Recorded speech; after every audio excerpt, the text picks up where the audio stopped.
Well, good morning, everyone. It is good to Good see you morning. all. Uh, Great to be together, even on a chilly morning such as this. As I said at the beginning, our conversation today is hopefully inspired by or stemming off of what it means to be a steward of the many gifts given to us. I see that right now during coffee hour, it looks like Richard is our gift. I can see his face most prominently as we are. And the question is, where have you seen generosity at St. John's, and how has that inspired you to give your own gifts? And I'd like to call on you each in turn to share with us an answer to that if you've thought about it some this morning.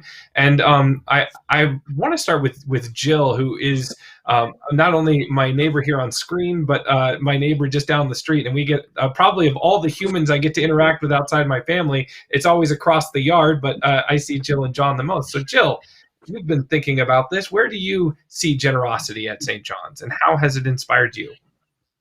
Oh, wow. Um, Lots of places. I happen to enjoy looking at your faces via these technological crazy things. I like looking into people's eyes. And Mm, so I've been attending choir Zoom, book study, morning prayer. I sound like I do nothing but sit in front of my computer. That is not true. But it does sustain me. And the other thing that sustains me is checking in on our. I've actually started looking at our website. You guys, mm, it's got a lot of stuff out there. mm. And going back on the YouTube, and I've even looked at the Godly Play offerings. So I hope that my grandchildren are going to that, but I've been enjoying Godly Play. In other words, there has been a way in this season of being away from each other in church to be able to connect to things that, as a choir member and reader, I often feel that I'm sort of called to action, and this way I can kind of be in the background and check you out Mm. a little more surreptitiously. And I'm very grateful for that. Also, I just want to say that today is an anniversary of my mother's death, and it was Mm. very helpful to me to hear the prayers this morning. She died 15 years ago, and she's with me every moment of every day. So thank you. Thank you, Jill. And that reminds me, before we jump to others, that on November 2nd, just the day before Election Day, which happens to be All Souls, the Feast of All Souls, at St. John's during around noon, we'll have a streaming service, a short commemoration of All Oh, wow. Souls with some prayers. If you'd like to have your family member, and Jill, thank you for naming that, remembered in the naming of our necrology at St. John's, so either someone who's died from St. John's or remembered at St. John's, please let me or Craig know, and we'll add them to the list of the readings. We'll also have prayers then for the country as we enter into an election. As I said at the beginning, we're in this season of stewardship, and we launched today. But already, I want to name something that is generous that's making me excited, and that is we launched with the leadership of our pledge campaign committee members, so the stewardship committee, with the staff and the vestries pledges received. Already 36 pledges in, totaling $182,000, a little over that actually. And this year, some ones in our parish felt it was a year more than others to really challenge us to generosity, and so have made available to us a matching gift, which is something we haven't done at least in a long time. That each new pledge or each increased pledge up to $1,000 will be matched dollar to dollar. So those $182,000 included $11,000 of matching dollars. So it's actually $194,000, almost $200,000, or a third of last year's goal, which is just amazing and remarkable. And so we're grateful. I'm grateful this morning for that generosity. It inspires me. And the person who gave that gift, the people who gave that gift, said when I asked them, and they're special guests this morning anonymously, I had a chance to interview them before we came on, that generosity is what defines St. John's to them. And for them, this was not about their special gift, but about being a part of the generosity of this place. They wanted to do their part and invite us to do ours. I'm curious. I'm going to jump over to Craig. What at St. John's inspires you about what generosity have you seen, and how has it inspired you? I preached about it last week, Jared. It's when all of these faces turn up on screens day in, day out to pray together, to study together, to actually do committee hard, sort of administrative organizing work together. People are turning up, even though we are refraining from gathering in person in order to love our neighbor as we love ourselves. We are still fully present in the ministries and the mission of St. John's day in and day out. And I'm particularly grateful this morning for John Malloy behind the Mm, scenes. John, all of the technical work that has to go on to make sure that we can worship together on Sunday mornings is just Herculean, a mm, huge task every Sunday. And we had it this morning. There's glitches beyond anyone's control over, internet going down, or somebody's computer, decides to have gremlins that day. And that sort of generosity of spirit, I do witness from week mm. to week, from day to day, that we're extending that grace to each other. We're still showing up, we're still present, as the body of Christ at St. John's. And that is just a huge gift that I am so privileged and grateful for. And that inspires me to try and be as generous as others are in this parish. Thank you, Craig. I want to name out loud too that if you want to know more about those nitty gritty details that Craig just alluded gratitude for, your executive committee, which is the senior and junior warden, so Holly Weinkoff and Lynn Hertz, junior and senior, and our treasurer Rick Rinkoff and myself, um, will be available to you all on Wednesday evening at 6:30 for a town hall, a chance for you to really ask the nuts and bolts questions about how do we intend to spend the dollars that we raise this year towards the mission of God at St. John's? How are we going to use them? So please bring those questions and offer them. Good idea. I want to call on Tessa and if she's been thinking about what at St. John's inspires her, and while she thinks about that, I want to read from the YouTube comments. Laura Smith just said, "Years ago, I was impressed by the generosity of Don Husband. I love how he showed up and gave himself in so many ways. His love of neighbor inspired me and our family." And absolutely, for those of you who never met Don, you will certainly probably feel his impact even without knowing it at St. John's in the ways that he kept things alive at St. John's so they could be here today, often with his own presence as his gift to offer. But Tessa, how have you seen generosity manifest at St. John's? And thank you for your gifts this morning for singing. Mhm. Oh, well, thank you for allowing me to share my gifts. And I think that's one way in which I do give back is through the music ministry. I believe the most profound way that I've witnessed generosity has been the welcoming spirit of St. John's. In comparison to other parishes where I have sung before, where it's not nearly as welcoming. Oh, apologies, my microwave is going off in the background.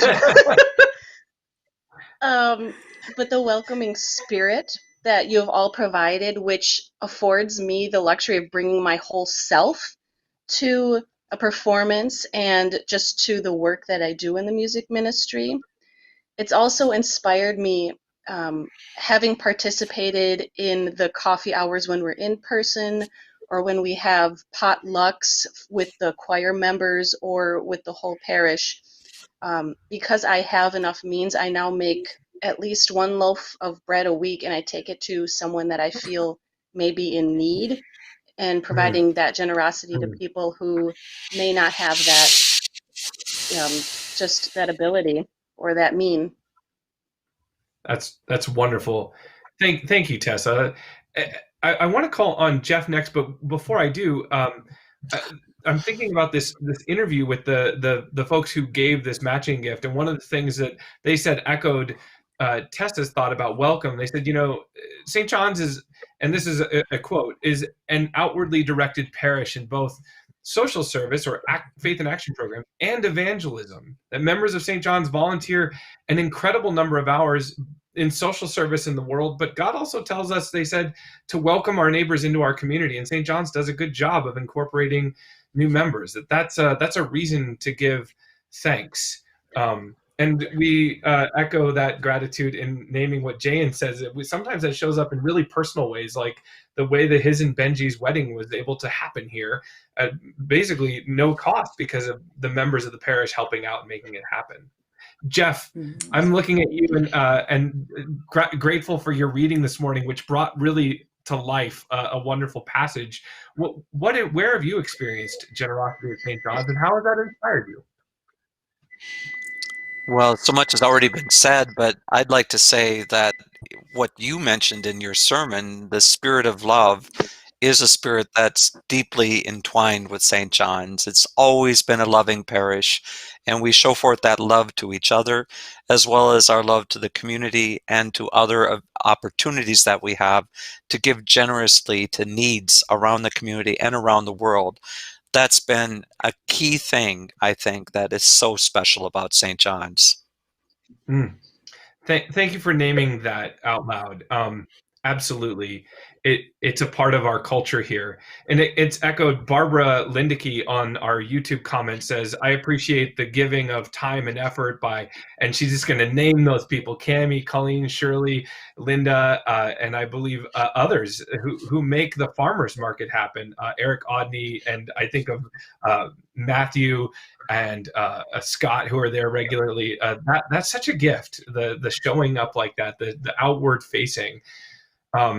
Our donors say too that's that outward focus is part of a culture of philanthropy, and for them, philanthropy is something you choose. You have to prioritize. So there are lots of rewarding things that are programs out there that need our support, and for them, the church is one of the key places. And I think that's so important to name that the church is not just an extra in the midst of all the things in the world. For those of us who are people of faith, it is the crucible in which we are formed to be able to do so much good in the world.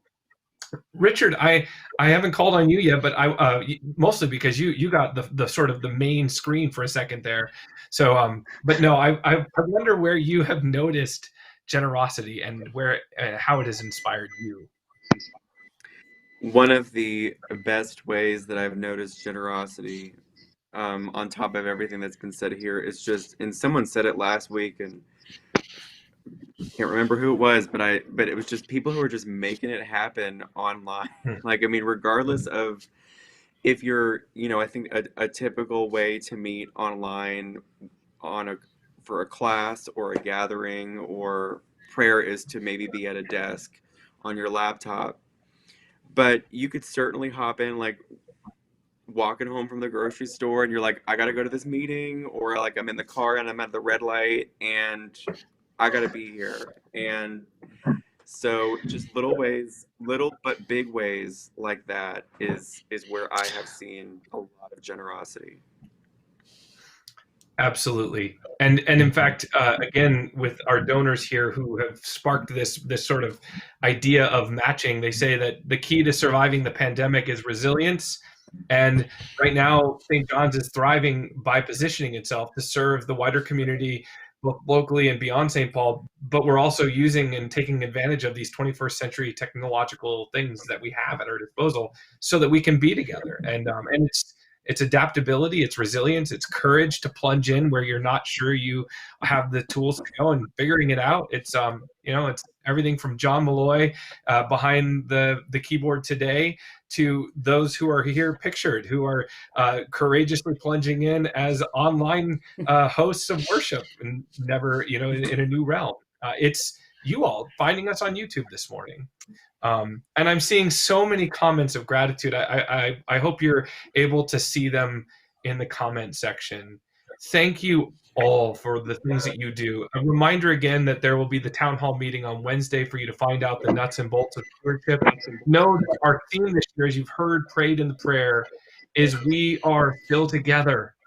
Even when we're apart physically, we are together in this time, virtually and in so many ways of spiritual connection and action. So continue to hold that place in your heart for the work and ministry of St. John's, which is for the world, showing forth our love in service of others. And then finally, please know that this gift is there to match even a $1 increase, or if you've never made a pledge to St. John's and you've given in the past or haven't, know that you will be matched, that your generosity goes even further this year. And I say that in all spiritual reverence and gratitude, that is not just a pitch for you to give, but a reality that we're changing lives at St. John's, and your dollar goes further in that process this year. Thank you.